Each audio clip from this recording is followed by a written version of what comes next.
You're not even certified to shoot. Just watch and stay out of the way." That's what the range sergeant said as he tossed a pair of earplugs toward her without looking. The dismissiveness in his voice wasn't new. Evelyn Hart had heard versions of that tone her entire life. At 61, she'd grown used to it, but that didn't mean it ever stopped stinging. She didn't argue. She never did. Instead, she quietly sat at the edge of the shooting platform alone, unnoticed and underestimated. Her hands rested calmly in her lap. Her uniform was clean, but plain. No medals. No rank that stood out. Just a simple name patch and the creases of a woman who'd seen decades of sunrises no one else remembered. Around her, younger soldiers lined up for a 1,000-yard shooting test. One after another, they missed their shots. They grunted, cursed, adjusted their scopes, and tried again. Most couldn't even get close to the bullseye. No one cared that Evelyn was there. No one even knew her last name. One soldier, cocky and barely out of boot camp, turned around and laughed. "Hey, Grandma, you polishing rifles or planning to shoot one?" The others laughed along with him. Not cruelly, just thoughtlessly. That kind of laughter, the kind that erases a person like their furniture, it's sharper than any insult. Evelyn didn't flinch. She simply gave a soft smile, pulled a cloth from her pocket, and gently wiped down a rifle stock like it was made of glass. It was a motion of familiarity, not servitude, almost like muscle memory, like she'd done it 10,000 times before, but nobody noticed that. Nobody noticed how her fingers adjusted the scope caps without looking. Nobody noticed how her eyes flicked toward the flags in the distance, calculating wind speed. Nobody noticed until the black SUV arrived. 3 minutes later, the energy on the range shifted. A sleek military vehicle rolled up and came to a halt. An officer snapped to attention. The soldiers lowered their voices. Someone muttered, "That's a VIP unit." Then the door opened, and everything stopped. Out stepped an older man in a decorated vest, silver hair trimmed with precision, eyes scanning the range like they'd seen too much to be impressed easily. General Joseph Wallace. The name alone carried weight heavier than most mortars. The man who led the Elbrin Ridge rescue where only 4% survived. A living legend. The young soldiers practically vibrated with excitement, phones discreetly raised, chins up, everyone eager to perform, to impress. Except, he didn't look at them. His eyes moved on slowly until they landed on the quiet woman sitting at the edge of the range.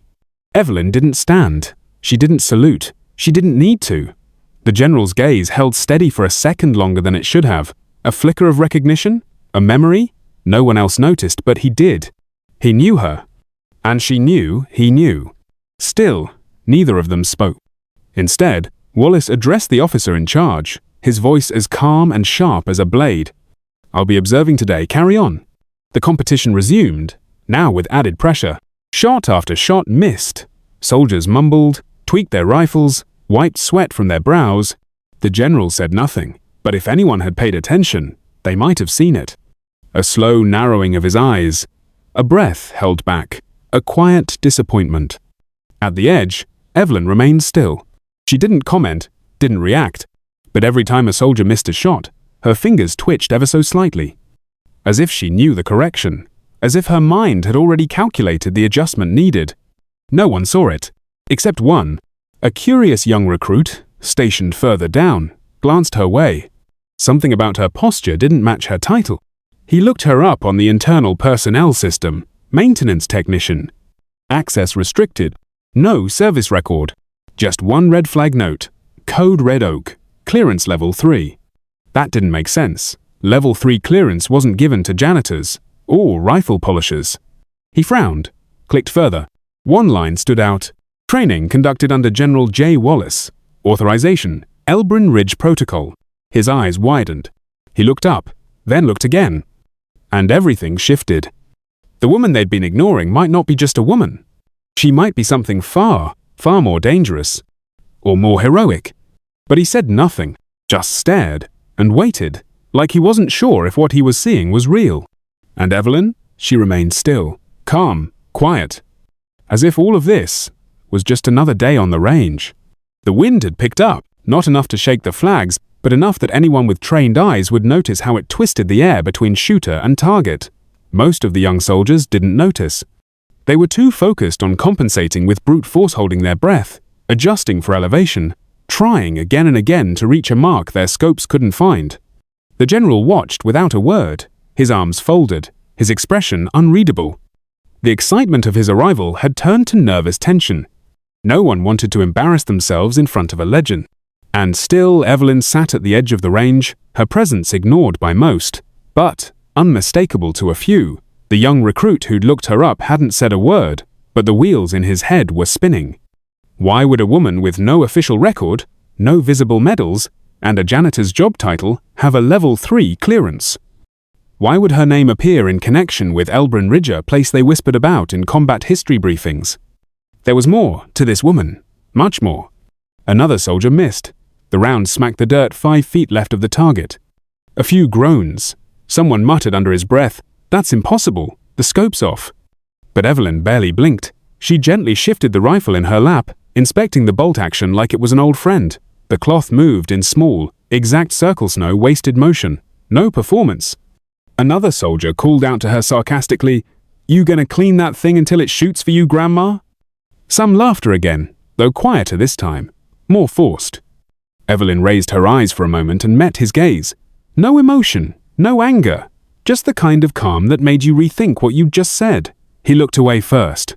The general was still watching her. He hadn't moved since he arrived, but his silence was speaking volumes. Then, without warning, he stepped forward. His voice was steady and low. "Before I leave, I want to see someone hit that 1,000-yard target."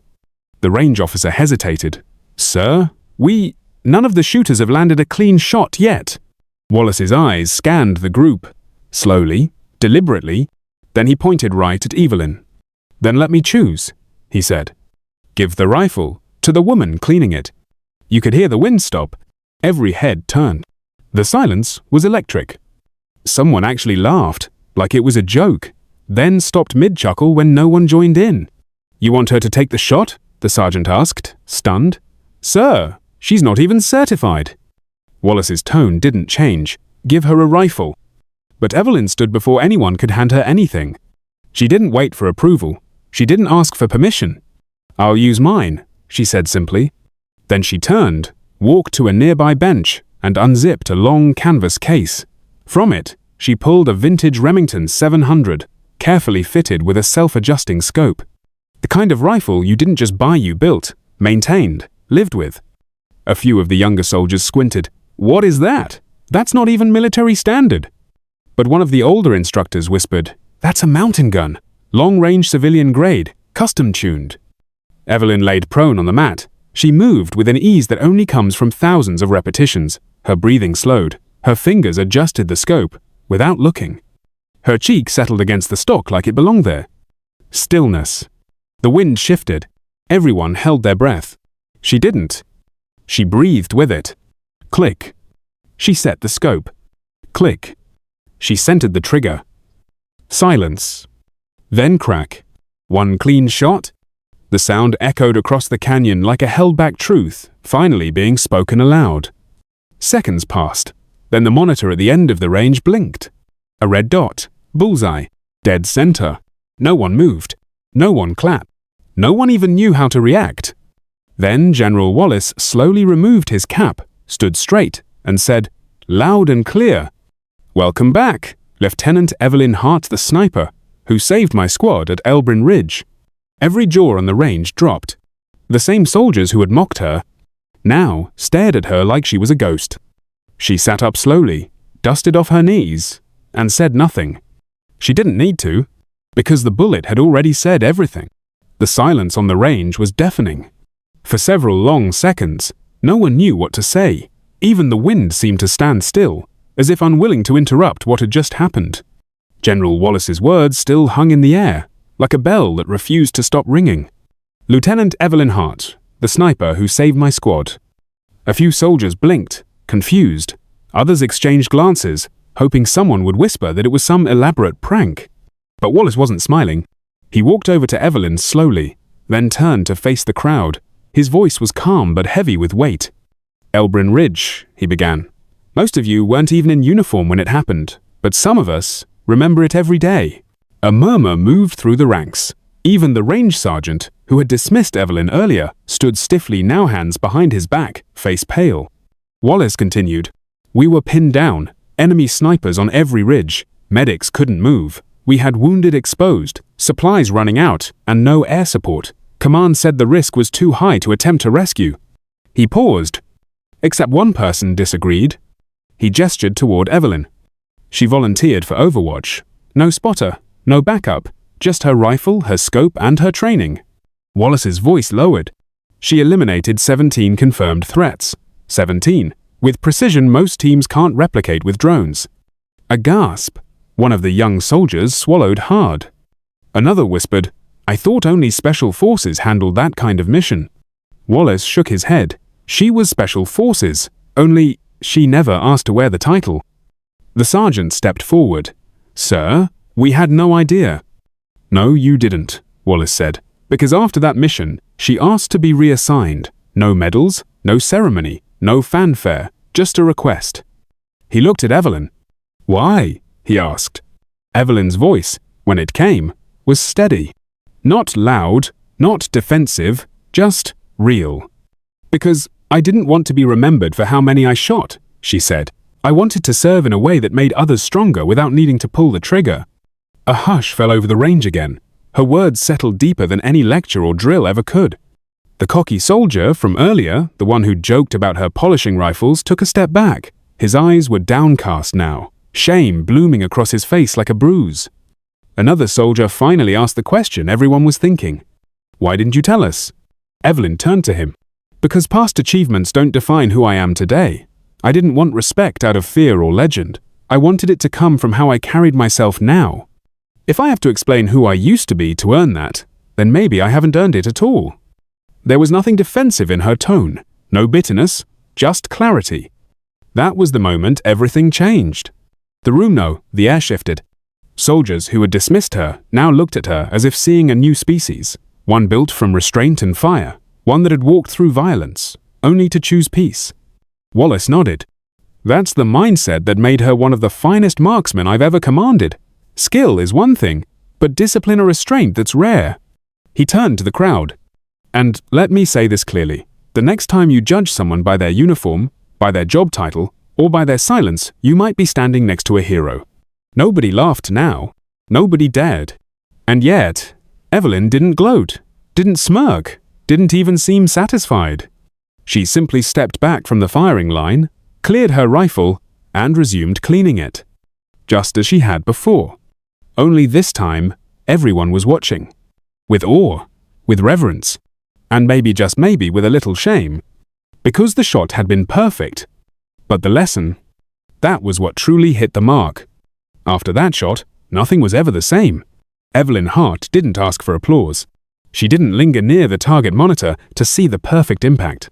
She simply stood, re-slung her vintage Remington, and returned to the same quiet bench where she had been sitting earlier, like it was any other day. But it wasn't. And no one could pretend it was anymore. The range, once filled with laughter, side comments, and overconfidence, was now silent not from tension but from deep reflection. The cocky recruit who had called her Grandma now looked like he wanted the earth to swallow him. The range sergeant who had tossed her earplugs without eye contact suddenly found himself, adjusting his posture, unsure what to say. And General Wallace? He stayed just a moment longer, long enough to walk over to Evelyn again, kneel slightly beside her, and place a handwritten envelope gently on the bench. If there's ever another war, he said, I hope you're on my side again, not to shoot just to be there. Evelyn looked up. There was a flicker of warmth in her eyes. Then she nodded. No salute, no titles, just mutual understanding. And that was enough. In the weeks that followed, everything changed, but not in the way most would expect. Evelyn didn't become a celebrity on base. She didn't do interviews. She didn't get promoted, or suddenly start giving orders. Instead, she stayed in the technical room, quiet, steady, consistent. Only now, she had company. Each evening, a small group of young soldiers started showing up awkward at first, asking questions like, Ma'am, can you show me how to adjust for elevation shifts? Could you maybe teach us how to read wind patterns? And she did. Patiently, thoroughly, without pride. But she taught more than shooting. She taught what no instructor ever told them out loud. Every shot you take is a decision. Violence must never be casual. You're not just aiming at targets, you're holding a future in your hands. The technical room, once a forgotten corner, slowly transformed into an informal academy. Soldiers who wanted to be better didn't go to the firing line. They came to Evelyn. Not because she demanded respect, but because she embodied it. And yet, Evelyn remained Evelyn. One morning, someone erected a small wooden sign near the bench she'd shot from. 1,000 yards. One shot. Lieutenant E.H. She found it the next day. Stared at it for a while. Then she quietly removed it. No fuss, no statement. Just left a handwritten note taped in its place. Accuracy matters, but knowing when to fire and when not to matters more. That note stayed up longer than any memorial plaque ever could. Because it didn't just commemorate a moment. It reminded everyone what true strength looks like. Years later, many of her students, now instructors, officers, even commanders, would credit Evelyn Hart with changing the way they understood service. Not through power, but through perspective. She didn't create warriors. She shaped guardians. She made them careful, focused, responsible. Her greatest legacy wasn't that impossible shot. It was the generations of soldiers who would remember what she taught them long after the bullets stopped flying. Sometimes the most heroic people wear the quietest uniforms. Sometimes the most important titles are the ones no one sees. And sometimes the person you dismissed as unimportant once held the line between chaos and survival. So the next time you see someone quietly working in the background, don't ask what rank they wear, ask what burden they carry. Because heroes don't always stand in front. Sometimes they kneel behind a rifle just long enough to protect what matters. And then they disappear into silence once more. If you've ever been overlooked, if you've ever had your worth questioned because of your job, your age, your silence, remember Evelyn Hart. Greatness doesn't shout. It whispers. It shows up. And when the time comes, it performs without needing to be seen. So if you're quietly carrying something heavy, don't give up. Your moment will come. Just be ready when it does.